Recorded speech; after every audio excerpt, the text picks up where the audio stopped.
Quando Jesus soube que os fariseus tinham ouvido dizer que ele fazia e batizava mais discípulos do que João, se bem que Jesus mesmo não batizava, e sim os seus discípulos, deixou a Judéia, retirando-se outra vez para a Galiléia. E era-lhe necessário passar pela região de Samaria. Assim, Jesus chegou a uma cidade samaritana chamada Sicar, perto das terras que Jacó tinha dado a seu filho José. Ali ficava o poço de Jacó.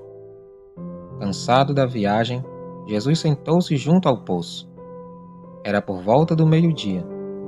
Nisso veio uma mulher samaritana tirar água. Jesus lhe disse: "Dê-me um pouco de água", pois os seus discípulos tinham ido à cidade comprar alimentos. Então a mulher samaritana perguntou a Jesus: "Como, sendo o Senhor um judeu, pede água a mim, que sou uma mulher samaritana?" Ela disse isso porque os judeus não se dão com os samaritanos. Jesus respondeu: "Se você conhecesse o dom de Deus e quem é que está lhe pedindo água para beber, você pediria, e ele lhe daria água viva." Ao que a mulher respondeu: "O Senhor não tem balde e o poço é fundo. De onde vai conseguir essa água viva?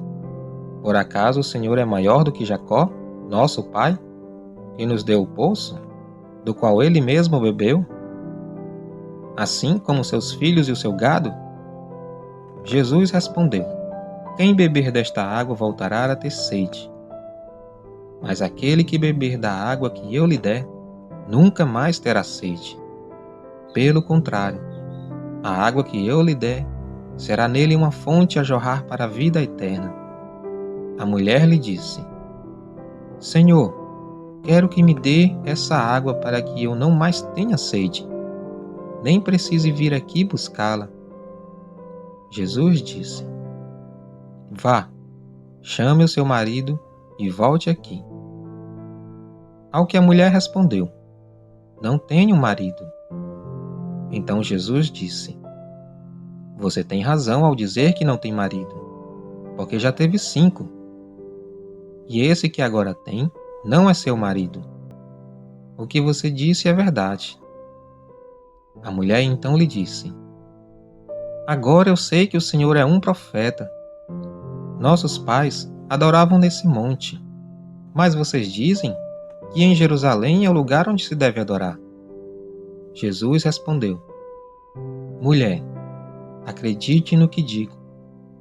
Vem a hora em que nem neste monte, nem em Jerusalém vocês adorarão ao Pai. Vocês adoram o que não conhecem. Nós adoramos o que conhecemos, porque a salvação vem dos judeus. Mas vem a hora, e já chegou, em que os verdadeiros adoradores adorarão o Pai em espírito e em verdade, porque são esses que o Pai procura para seus adoradores. Deus é espírito, e é necessário que os seus adoradores o adorem em espírito e em verdade." A mulher respondeu: "Eu sei que virá o Messias, chamado Cristo. Quando ele vier, nos anunciará todas as coisas." Então Jesus disse: "Eu sou o Messias. Eu que estou falando com você." Naquele momento, chegaram os discípulos de Jesus e se admiraram ao vê-lo falando como uma mulher. Mas nenhum deles perguntou: "O que você está fazendo?" Ou "Por que o Senhor está falando com ela?" Quanto à mulher, deixou seu cântaro, foi à cidade e disse ao povo: "Venham comigo e vejam o homem que me disse tudo o que eu já fiz. Não seria ele por acaso o Cristo?" Então saíram da cidade e foram até onde Jesus estava.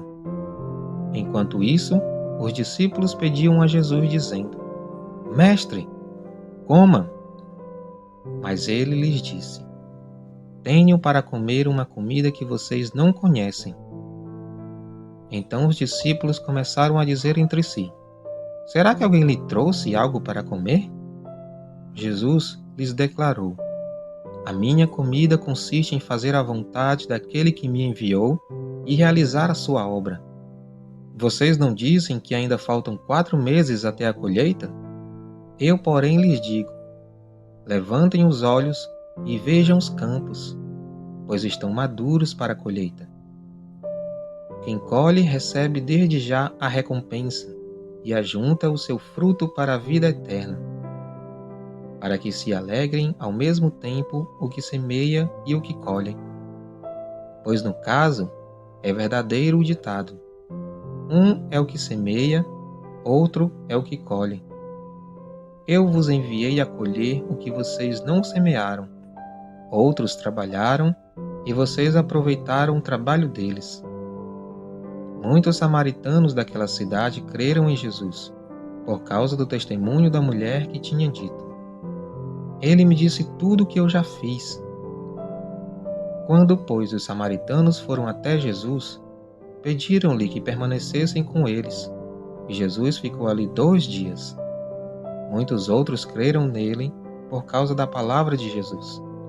E diziam à mulher: agora não é mais por causa do que você falou que nós cremos, mas porque nós mesmos ouvimos e sabemos que este é verdadeiramente o Salvador do mundo.